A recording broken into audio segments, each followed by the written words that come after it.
Today we will read this book, Integration of Indian State, written by Mr. V.P. Menon. ये book हमें क्यों पढ़नी चाहिए? पहले तो ये बुक हर हिंदुस्तानी को पढ़नी, और खासकर उन लोगों को जिन्होंने सारा ज्ञान पिछले 8-10 सालों में अर्जित किया हो व्हाट्सएप या सोशल मीडिया से। दूसरा, उन लोगों को जिनको ये मालूम नहीं होगा कि अगर पैरामाउंट सी लैप्स हो जाती without a proper some kind of a framework, तो इंडिया शायद आज जिस रूप में हम देख रहे हैं उस रूप में नहीं मिलता। अब ये पैरामाउंट सी क्या होती है ये भी शायद इन लोगों को नहीं पता। तीसरी वो कैटेगरी के लोगों को जरूर पढ़ना चाहिए जिनको सिर्फ इतना ही ज्ञान है कि अगर उनसे हम पूछें कि भारत इंटीग्रेट कैसे हुआ तो वो बोलेंगे कि 500 राज्य थे और सरदार पटेल जी ने उसको इंटीग्रेट किया था और उनकी मूर्ति गुजरात में है, स्टैचू ऑफ यूनिटी। उनको ये नहीं मालूम है कि जिस तरीके से धान उगता है, क्रॉप या पेड़ में फल लगते हैं, पहले किसान खेत जोतता है, प्लो करता है, उसके बाद बीज डालता है, उसके बाद उसको नर्चर करता है, इंसेक्टिसाइड फर्टिलाइजर्स डालता है, और उसके बाद जाके कटाई होती है, धान उगता है। तो ये पूरा जो प्रोसेस है, ये हमारा इंटीग्रेशन भी कुछ इतना ही लंबा प्रोसेस था। ये सिर्फ इतना सा नहीं था कि 1947 में सरदार पटेल ने उसको यूनाइट कर दिया। ये पूरा एक लंबा प्रोसेस था, कई दशकों का, right? So these are the people who should read this book, and because this book brings out this entire process through this book. Now this book is written by Mr. V.P. Menon. वो जो V.P. Menon साहब जो थे वो 3 viceroys के constitutional adviser रहे थे, और जब स्टेट्स मिनिस्ट्री बन रही थी पावर ट्रांसफर होने के समय 1947 में उनको स्टेट्स मिनिस्ट्री में एज ए सेक्रेटरी भेजा गया था, और वही व्यक्ति थे जिन्होंने who met the rulers personally, drafted agreements, traveled extensively उस जमाने में, क्योंकि सरदार पटेल जब क्विट इंडिया मूवमेंट के बाद जब जेल में गए थे और वहां से निकले तो उनकी सेहत अच्छी नहीं थी। So this gentleman went around and did this enormous task of unifying the nation with limited resources, and उनकी भी एक छोटी सी मूर्ति बना देनी चाहिए थी। उन्होंने ये बुक सरदार पटेल साहब की रिक्वेस्ट पे लिखा था, जिससे कि आने वाली जनरेशन्स को ये पता लगे कि ये जो प्रोसेस था इंटीग्रेशन का ये कितना डिफिकल्ट था। Now this book has got around 450 pages. Yes, 450 pages, and is divided into 26 chapters. तो आप रफली लगा लीजिए, रीडिंग स्पीड अगर जैसी है तो करीब 10 से 15 दिन में आप कंप्लीट कर सकते हैं। Now let's begin with this book. Chapter 1 से लेके 4 तक जो डिस्क्रिप्शन है वो है बेसिकली क्या है, प्लोइंग का मतलब जुताई का, खेत जोतने का मतलब कि ब्रिटिश ने वो फाउंडेशन रखी जिससे कि भारत को एक पॉलिटिकल एंटिटी का रूप मिला गवर्नेंस के लिए।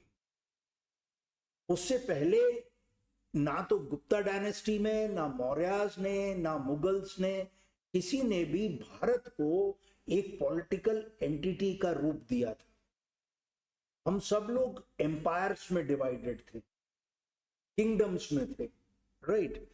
तो British created this mechanism to govern India with the help of what? उन्होंने 17 प्रोविंसेस बनाए और तकरीबन 562 प्रिंसली स्टेट्स थे जिनके साथ उनका डायरेक्ट एग्रीमेंट था, सेपरेट। उसको किसके साथ था? क्राउन के साथ, ब्रिटिश रूलर के साथ। तो उसको कहते हैं पैरामाउंटशिप, राइट। वो धीरे धीरे डाइल्यूट होता गया भले ही, क्योंकि वो रेलवेज की आवश्यकता आई, टेलीग्राफ्स की, उसके बाद आपका करेंसी की, कैंटोनमेंट मैनेजमेंट की। तो इन सब के होते हुए ये जो लिमिटेड ऑटोनॉमी जो मिली इन राजाओं को, वो भी डाइल्यूट होती गई। तो इस तरीके से एक खेत में जुताई हुई जिससे कि इस पूरे सब कॉन्टिनेंट को प्रॉपरली मैनेज किया जा सके, गवर्न किया जा सके, और इस पूरे को एक पॉलिटिकल एंटिटी बनाया गया जो कि इंडिया का नाम दिया गया। अब बात आई बीज डालने की। तो बीज किसने डाला? बीज डाला जैसे जैसे आजादी का मूवमेंट, खासकर 1920 के बाद से, उससे पहले तो जो भी चल रहा था वो अलग थलग बड़े आइसोलेशन में चल रहा था, राइट। कोई देश के लिए नहीं लड़ रहा था। उदाहरण के तौर पे मैं कई बार बोलता हूँ, महारानी रानी की झांसी कोई भारत के लिए नहीं लड़ रही थी, वो अपने राज्य के लिए, मैं झांसी नहीं दूंगी, उन्होंने ये नहीं बोला कि मैं भारत नहीं दूंगी। तो इसी तरह जितने भी लोग लड़ रहे थे, या वो कॉन्सेप्ट जो भारत का था वो बहुत बाद में आया है। तो उस समय जो है, जब जैसे जैसे नेशनलिज्म की भावना उत्पन्न हुई, खासकर 1920 के बाद से, उसमें किसानों के आंदोलन भी हुए, गांधी जी के civil disobedience movements, non cooperation movement, नमक सत्याग्रह, ये सब होते होते देश भर में एक नेशनलिज्म की भावना जागी, और इससे राजा भी परेशान हुए। उनको भी चिंता सताने लगी कि उनकी आगे फ्यूचर में क्या सिक्योरिटी होगी, उनके भी कंसर्न्स थे इस बात। अब इन सब को देखते हुए ब्रिटिश गवर्नमेंट को भी रिस्पॉन्ड करना था, बेहतर गवर्नेंस करना था, तो और इसको कैसे सुलझाएं उसको भी देखना था। तो British government responded with the help of Simon commission and 3 round table conferences. तो सबसे पहली हुई 1931 में, जिसमें कांग्रेस ने और गांधी जी ने बॉयकॉट किया, क्योंकि उनको चाहिए थी कंप्लीट फ्रीडम, और वो सब फिर जेल में भेज दिए गए। और अंग्रेजों ने ये सही मौका समझा उन सबको जेल में डाल के, so that they are able to bypass Congress and Gandhi ji. तो उन्होंने क्या किया, साम दाम दंड भेद, तो उन्होंने ढेर सारे जितने भी पॉलिटिकल लीडर्स बाकी थे उन सबको इनवाइट किया इस कॉन्फ्रेंस के लिए। जिन्ना, अंबेडकर, आपके सप्रू, जैकर, हिंदू महासभा के, और 16 डेलीगेट्स थे राज्यों से भी, जो 562 राज्य थे राजाओं के, और इंक्लूडिंग कुछ रूलर्स भी इनवाइट किए गए थे। और उनके सामने ये आइडिया ऑफ फेडरल इंडिया रखा गया। तो लेकिन राजा जो थे वो अपने राइट्स को देख रहे थे, उनके अपने कंसर्न्स थे, और उस समय बहुत सारी कंफ्यूजिंग आइडियाज, कम्युनल सबके इंटरेस्ट थे। दलितों का अपना था, अंबेडकर साहब का, जिन्ना का अपना था, और हिंदू महासभा का अपना था। तो ये कम्युनल इश्यूज जो थे वहां पे भी खड़े हो गए, और एज एक्सपेक्टेड वहां पे कुछ मीटिंग का कुछ निकल के नहीं आया। एंड सो ब्रिटिश रियलाइज्ड के undermining Gandhi ji and Congress would not lead anywhere. और उसको बड़े अच्छी तरीके से मेनन साहब ने दर्शाया कि राउंड टेबल कॉन्फ्रेंस जो हुई, it was without the participation of the Congress, and it was like enacting Hamlet without the Prince of Denmark, who was the protagonist of William Shakespeare's novel Hamlet. So as a result ये conference adjourn हो गई, और तुरंत जो है viceroy ने फिर Congress leaders को जेल से छोड़ दिया अनकंडीशनली। अब क्या हुआ, सेकंड कॉन्फ्रेंस हुई जिसमें गांधी जी गए, और गांधी जी को फेडरल इंडिया का कॉन्सेप्ट ठीक लगा, लेकिन he was against dyarchy, meaning 2 different powers नहीं। वो चाहते थे कि हिंदुस्तान की एक ही पावर हो, ये नहीं कि वो कहीं से हुक्म किसी के और के कंट्रोल में हो, over defence and external affairs, and insisted that a responsible government must be established at once. अब ब्रिटिशर्स को ये तो डिमांड मंजूर नहीं थी, तो उन्होंने वो कंसीड भी नहीं करी। से आ गए कम्युनल प्रॉब्लम्स, हिंदू, मुस्लिम, दलित, सिख्स। तो गांधी जी एग्री, उन्होंने एडमिट किया कि वो जो है ये कम्युनल प्रॉब्लम जो सबकी है, ये इश्यूज को वो कोई सॉल्यूशन नहीं निकाल पाए। और राजाओं में भी डिविजन्स थे, उनका अपना कंसर्न थे फेडरल स्ट्रक्चर को लेके कि उसमें उनका क्या रोल होगा। अब आई थर्ड कॉन्फ्रेंस में और भी कम डेलीगेट्स थे और कांग्रेस ने फिर बॉयकॉट किया था क्योंकि उनको चाहिए थी कंप्लीट फ्रीडम। अब आए फाइनली 1935 में गवर्नमेंट ऑफ इंडिया एक्ट आया, जिसमें पहली बार कॉन्स्टिट्यूशनल रिलेशनशिप एस्टैब्लिश हुई between British India and the princely states. So उसमें जो था निकल के आया कि जहां तक प्रोविंसेस का एक्सेशन होगा फेडरल इंडिया में वो तो ऑटोमेटिक हो जाएगा, लेकिन जो प्रिंसली स्टेट्स हैं 562, वो क्योंकि सेपरेट उनकी ट्रीटीज हैं क्राउन के साथ, तो वो वॉलंटरीली ही हो सकता है। कांग्रेस ने रिजेक्ट किया ये चीज क्योंकि इससे कि देश टूट जाएगा। लेकिन राज्यों ने they adopted a wait and watch policy. Why? Because they knew जब भी कभी ब्रिटिश राज्य खत्म होगा और उनकी ट्रीटीज तो अलग से, तो वो सब भी आजाद हो जाएंगे। हाँ, उसके बाद ब्रिटिश कैबिनेट कई पॉलिटिकल लीडर्स से मिले, सिख से मिले, मुसलमान लीडर्स से मिले, पारसी से मिले, दलित से मिले, और उन सब के व्यूज लिए, लेकिन कोई हेडवे निकल के नहीं आया। अब शुरू होता है अंत के chapters, the crisis of 1946 and 47। अब इसमें क्या हुआ कि 1946 में British issued a memorandum स्टेटिंग clearly कि वो पैरामाउंट सी को रिटेन भी नहीं करेंगे और ना ही ट्रांसफर करेंगे इंडियन गवर्नमेंट को, जो टेक ओवर करेगी। दिस मेंट के राज्य जो है 562 वो कंप्लीटली इंडिपेंडेंट हो जाएंगे, प्रिंसली स्टेट्स जो थे। अब एटली साहब ने फिर पावर ट्रांसफर का अनाउंसमेंट कर लिया 1947 में। अब रेस शुरू हो गई। क्यों? क्योंकि अगर अगस्त 1947 तक कोई फ्रेमवर्क नहीं बनता है तो ये सारे राज्य आजाद हो जाएंगे। तो फिर गवर्नेंस फिर इंडिया के हाथ में आएगा क्या?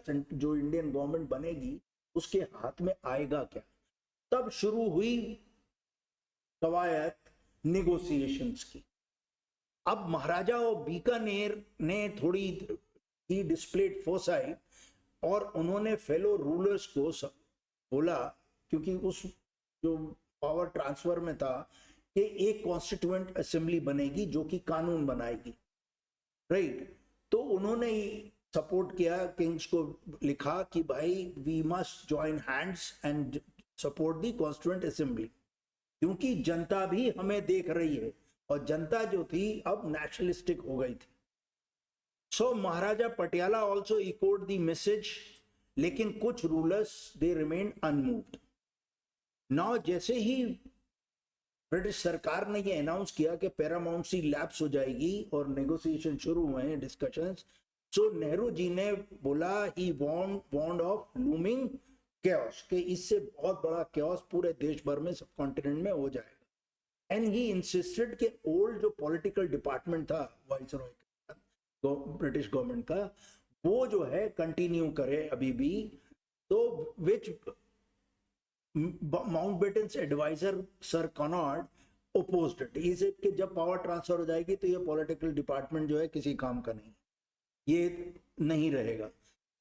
और दूसरी तरफ से जिन्ना साहब, जिनको क्योस चाहिए था, वो इंसिस्ट कर रहे थे कि सारे सॉवरन, ये जो 562 स्टेट्स हैं वो सब सॉवरन हैं और वो इंडिपेंडेंट रह सकते हैं। नेहरू जी का मानना था कि ये सॉवरन है ही नहीं, ये इंडिपेंडेंट नहीं हो सकते, क्योंकि ये ना तो इनमें काबिलियत है इंटरनेशनल रिलेशंस करना, ना ये अपने को डिफेंड कर सकते हैं, राइट, और ना ही इनमें मॉडर्न गवर्नेंस सिस्टम्स हैं। तो they lack the capacity for to be sovereign. So Mountbatten साहब ने सजेस्ट किया कि एक नया स्टेट्स डिपार्टमेंट बना लेते हैं, और उसमें जो मेनन साहब हैं जो पॉलिटिकल डिपार्टमेंट जो एडवाइजर थे, कॉन्स्टिट्यूशनल एडवाइजर, उनको उसमें सेक्रेटरी नियुक्त कर देते। उसके बाद कवायद, क्योंकि रेस अगेंस्ट टाइम था, अब मेनन साहब ने जब ये बताया कि अगर पैरामाउंट सी लैप्स हो गई तो सारे राज्य आजाद हो जाएंगे और वो जितने भी एग्रीमेंट्स हुए थे, टेलीग्राफ, कम्युनिकेशन, रेलवे, वो सब निरस्त हो जाएंगे और मैनेजमेंट गवर्नेंस करना इंडिया में मुश्किल हो जाएगा और इससे पूरा देश टूट जाएगा। तो मेनन साहब ने 2 एग्रीमेंट्स सजेस्ट किए जो कि 15 अगस्त 1947 से पहले साइन करा लेने चाहिए ज्यादातर राजाओं से। पहला था इंस्ट्रूमेंट ऑफ एक्सेशन, तो पूरा एक्सीड ना करो लेकिन कम से कम defence, external affairs, communication to Indian government, वो साइन करवा लेते हैं जिससे कि कम से कम बेसिक गवर्नेंस तो चलेगा। दूसरा था स्टैंड स्टिल एग्रीमेंट, जिससे कि जो एग्जिस्टिंग अरेंजमेंट्स हैं ट्रेड के आपस में with in the country, railways के, पानी के, टेलीग्राफ के, वो वैसे ही सुचारू रूप से चलते रहे जैसे अभी चल रहे हैं। तो इससे क्या होगा, कम से कम बेसिक एक ढांचा क्रिएट हो जाएगा और हमारा जो एडमिनिस्ट्रेशन है वो सफर नहीं होगा इवन जब पैरामाउंट सी लैप्स हो जाए। अब इसके पीछे भगदड़ मची, कवायद शुरू हुई 2 चीजों के लिए, इंस्ट्रूमेंट ऑफ एक्सेशन और स्टैंड स्टिल एग्रीमेंट। इधर पाकिस्तान जो था वो भी राजाओं को अट्रैक्ट कर रहा था, मेकिंग टॉल एश्योरेंसेस। अब माउंटबेटन साहब का रोल था बहुत बड़ा। उन्होंने अपने जो उन्होंने रेपो गेन की थी over a period of time Indian Kings के साथ, उन्होंने उसको अपने पर्सनल रेपो को यूज किया राजाओं को मोटिवेट करने के लिए कि वो भारत का हिस्सा बने और इंस्ट्रूमेंट ऑफ एक्सेशन साइन करें। तो उन्होंने ट्रेवनकोर के राजा जो कि एडमंड थे हम जो इंडिपेंडेंट बनने के, उनको मनाया। फिर जोधपुर के राजा से भी मिले, जोधपुर के राजा एडमंड थे कि वो पाकिस्तान ज्वाइन करेंगे और उन्होंने फाइनली साइन भी किए इन दोनों राजाओं ने। जोधपुर के राजा का किस्सा मेनन साहब डिस्क्राइब करते हैं इस बुक में कि after signing the document instrument of accession, उन्होंने जब माउंटबेटन साहब कमरे से चले गए तो उन्होंने अपनी पिस्टल निकाल के मेनन साहब के गले पे, सिर पे लगा दी, कनपट्टी पे, एंड ही सेड कि you made me sign this and I will shoot you. So anyway, so बस उसके बाद जब जैसे जैसे ये राजा साइन कर दिए ट्रेवनकोर के और जोधपुर के, उससे दूसरे राजा भी मोटिवेट हुए। अब बाकी स्पेशल केसेस सबको मालूम है, जूनागढ़ का केस क्या है, हैदराबाद का, कश्मीर का, और ये सब उन्होंने डिस्क्राइब किया। अब उन्होंने डिस्क्राइब किया कि जितने भी ये स्टेट्स थे छोटे छोटे 562, इनमें से कई ऐसे थे जिनमें कोई गवर्नेंस का कोई सिस्टम ही नहीं था। राजा का ही कोर्ट होता था, राजा ही जस्टिस देते थे, राइट? उनके पास मॉडर्न गवर्नेंस के सिस्टम्स प्लेस में नहीं थे। एंड देन ना उनके पूरा राज्य था किसी रूप में डिवाइडेड था एडमिनिस्ट्रेशन के लिए, ना डिस्ट्रिक्ट्स थे ना तहसील्स थे, और वहां पे बहुत कमी थी, शॉर्टेज थी ट्रेन्ड एडमिनिस्ट्रेटिव पर्सनल्स की जो कि चला सके सुचारू रूप से एडमिनिस्ट्रेशन। फिर मेनन साहब लिखते हैं कि without mister Nehru and Patel this task was impossible. The people still thought in terms of caste, region and religion.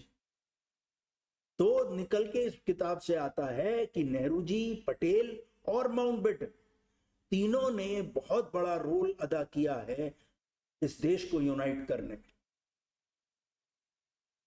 Eventually, he says, India became a democratic federation from Kashmir to Kanyakumari, from Kathiawar to Kamrup under one constitution.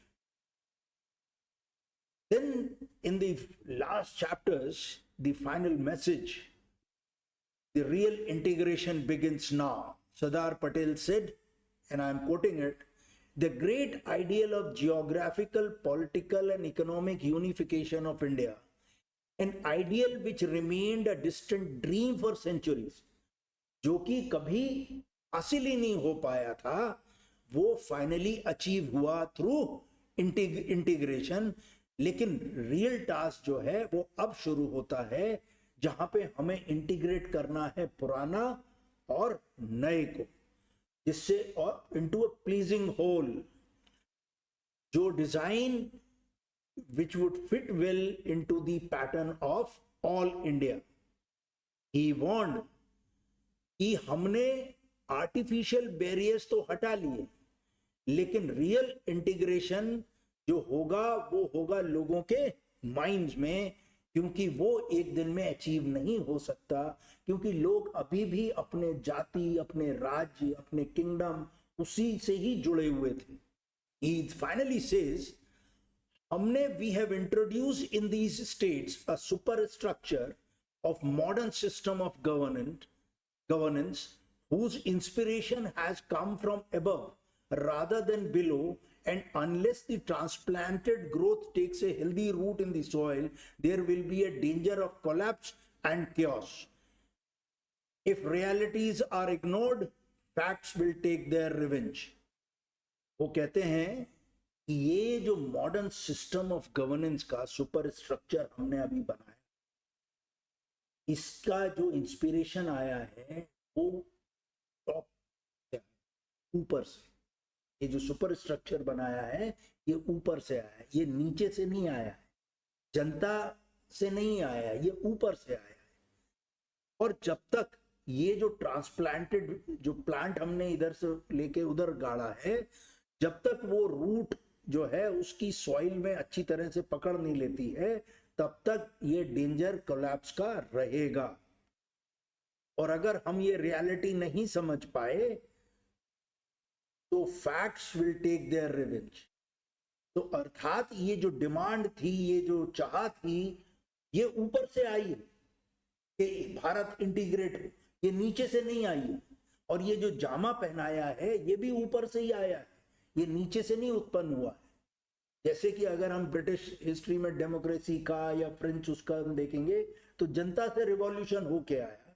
यहाँ पे ये पूरा framework ऊपर से आया, क्योंकि हाँ उस समय के लीडरशिप इस तरीके से भारत को देखते थे. राइट? Thank you. जय Hind. So read this book, The Integration of the Indian States, written by Mr. V.P. Menon.